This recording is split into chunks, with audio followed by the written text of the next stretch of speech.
The Kyoto Imperial Palace is the former imperial residence of Japan, and until the capital was moved 150 years ago, it was the center of Japan. Most of it is now open to the public and has become a place for citizens to relax. The Kyoto Imperial Palace's allure lies in its historical significance, the magnificence of its architectural style, and the beauty of its expansive gardens. If you appreciate traditional Japanese spots, this is an absolute must-visit destination. Additionally, it is recommended because it is less crowded than places like Kiyomizu-dera and Kinkakuji, making it a hidden gem. We are Samurai Travel. We use videos and social media to introduce the captivating places and culture of Japan, including Tokyo, Kyoto, and many other locations, to everyone. In this presentation, we will further explain its charm with an introductory video, so please watch.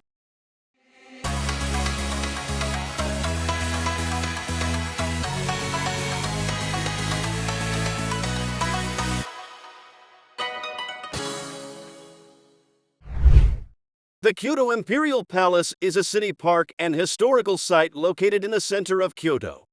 The park is quite expansive, and there are several stations in its vicinity. In Kyoto, the train system is not very efficient for getting around the city, and most famous tourist spots require taking a bus or taxi.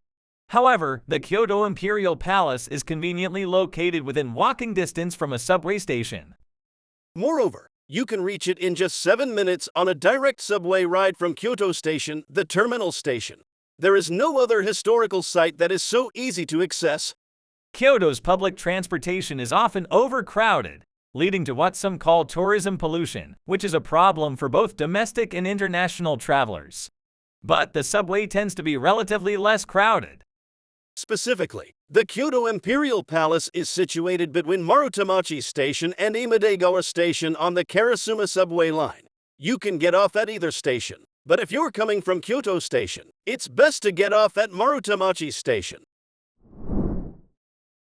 This time, I'll explain how to access the Kyoto Imperial Palace from Kyoto Station. First, you need to take the subway. The subway platform is located on the north side of Kyoto Station, at the Karasuma exit. Since the Shinkansen arrives on the south side, at the Hachijo exit. If you are at the Hachijo exit, you will need to walk through the connecting passage to the opposite side. For those who are directionally challenged, please be cautious.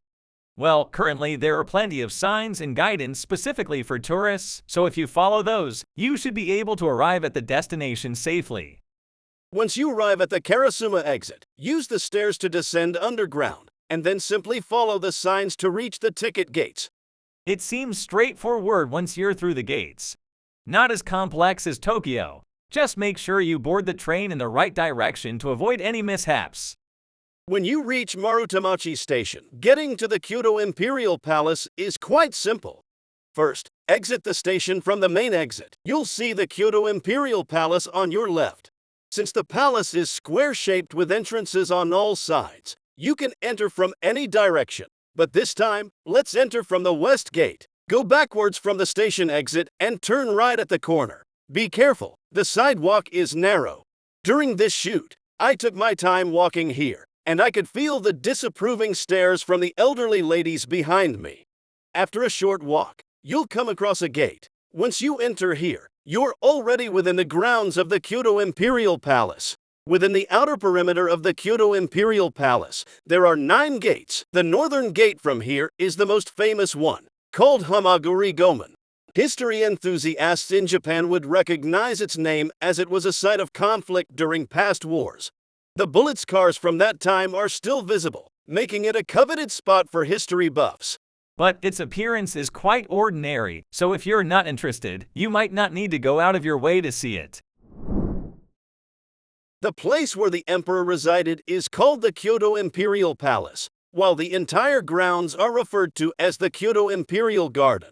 Within this compound, high-ranking nobles also live, forming distinct areas. Some of the aristocrats' residences still exist today, and some are accessible to visitors. Kyoto became the capital in 794, over 1200 years ago, but the Imperial Palace was relocated to its current location in 1331. From then until the capital moved to Tokyo in 1869, the emperor resided here for approximately 500 years. Explaining the historical political power structure of Japan is challenging, but essentially, periods where the emperor and the imperial court held actual power were short-lived. From the 12th century onwards, real authority was mainly held by the military government, consisting of the shogun and the shogunate. While the emperor and the imperial court were preserved, they lacked significant political influence. Indeed, in Japanese history textbooks, the emperor is rarely mentioned during those periods. While Kyoto was technically the capital and served as a center of authority and culture, especially after the 17th century, Edo, where the shogun resided, prospered significantly economically. For us Japanese, there's a sense of elegance associated with places where the emperor once resided, something like that. Nowadays, since no one lives there, it's solemn yet also serves as a familiar place of relaxation for citizens, and because the Kyoto Imperial Palace is incredibly vast, you can enjoy expansive views. However, while it is a park, it is managed by the Imperial Household Agency. So, be careful, even touching the walls might attract the attention of the Imperial Guard and lead to a warning. The Kyoto Imperial Palace is so vast that it's essential to narrow down the places you want to see. Otherwise, it could take an enormous amount of time. A recommended route is to stroll along the solemn and serene main road, known as the Oji, while heading to see the main buildings. This route is the minimum and shortest route, as the main buildings are the true essence of the Kyoto Imperial Palace and shouldn't be missed. Of course, besides this route, there are plenty of other spots worth visiting, including over 10 must-see places such as the former residences of nobles. Especially noteworthy is the Sento Imperial Palace, where although you can enter the buildings, it boasts a magnificent garden that's a must-see for those interested. The garden of Sento Imperial Palace must be especially beautiful during the autumn foliage season. Let's return to the main route. If you continue northward along Oji, you'll eventually reach an impressive gate. This is the Kunryman, the main gate of the Imperial Palace. However, only the Emperor, Empress, and foreign dignitaries of state visit level are allowed to pass through here. Therefore, you'll need to aim for another gate used for detours. If you're confident that you're of state visit level, by all means, consult with the Imperial Household Agency. The Seishiman Gate on the west side serves as the entrance gate for visiting the main buildings. It's open for anyone without requiring prior application procedures. The opening hours vary depending on the season. Also, please note that it's closed on Mondays. And if Monday falls on a public holiday, the following day will be a regular closing day. It's also closed during the New Year holidays and for any special events. It's advisable to check the calendar on the official website for accurate information. By the way, Japan has quite a lot of public holidays and is among the top in OECD countries in terms of the number of holidays. Moreover, except for special holidays, they are often designated to fall on Mondays. Therefore, there are quite a few instances where Monday becomes a holiday. Hence, be aware that there are cases where Tuesday may also be a day off. Although it's not directly related, during the Golden Week in May and the open period in August, which are national long holidays, tourist destinations become extremely crowded. So seriously, it's essential to be careful with your travel schedule during these times. While we're at it, we've arrived at the Seishiman Gate.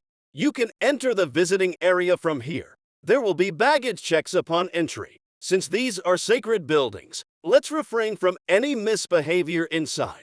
You can enter with swords or shurikens. They are quite cautious about security. Once inside the Kyoto Imperial Palace, visitors typically follow a prescribed route to view the buildings.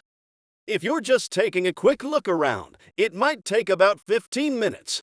There are free guided tours in English and Chinese offered once in the morning and once in the afternoon. Additionally, there's an audio guide app available, so it might be useful for those who want to explore thoroughly. The tour route includes various strictures such as the Shodefu's room, various gates including the splendid Kunryman Gate, the Sairyoden, and the gardens, showcasing a diverse array of architectural styles. While many of the buildings are reconstructions, they all represent the pinnacle of Japan's traditional culture, exuding the highest level of elegance. In particular, the Shishinden is the most prestigious building, where important imperial ceremonies took place, even without explanation. Its majestic atmosphere makes it stand out as something truly exceptional. The Shishinden houses the Takamikura, the emperor's throne, and has been the site for the enthronement ceremonies of successive emperors. Truly, it stands as the heart within the heart of ancient Kyoto. Considering its historical significance and prestigious status, it might be expected to be more renowned, but its recognition, even among Japanese people, seems not particularly high, resulting in sparse crowds.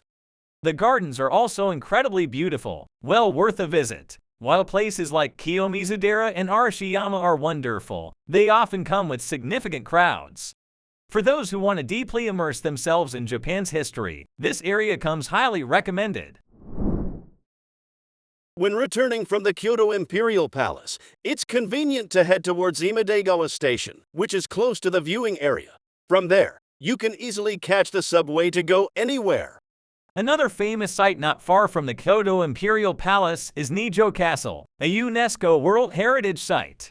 While there's a subway transfer, it's only 3 stops away. It takes about 30 minutes on foot, but taking a taxi or using a rental bike could be faster. Like the Kyoto Imperial Palace, Nijo Castle is a historic structure.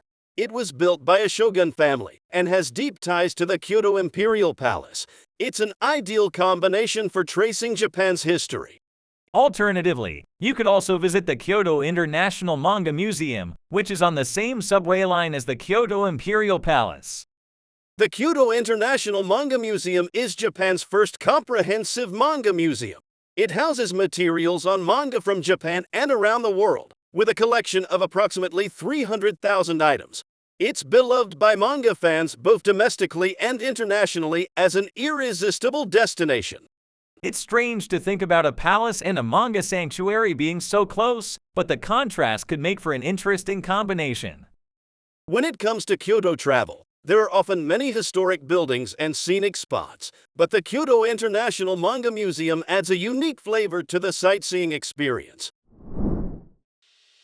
Considering that the Kyoto Imperial Palace was the center and a sacred place in Japanese history for the longest period, it's truly wonderful that it is now a relaxing spot for visitors. While many tourist spots in Kyoto are crowded and challenging to navigate, the Kyoto Imperial Palace is a hidden gem with top-notch content, making it highly recommended. Well, it might not be immediately recognizable in photos since it's not as famous, but if you can explain the story behind the palace, it would be pretty cool. Exactly. Be sure to impress your friends with photos of the historical bullet marks. I wouldn't recommend that. In this channel, we will continue to introduce various unique places in Japan and share travel tips in the future. See you again. Take care. Do run. If you enjoyed this video, please leave a comment, give it a thumbs up, and subscribe to the channel.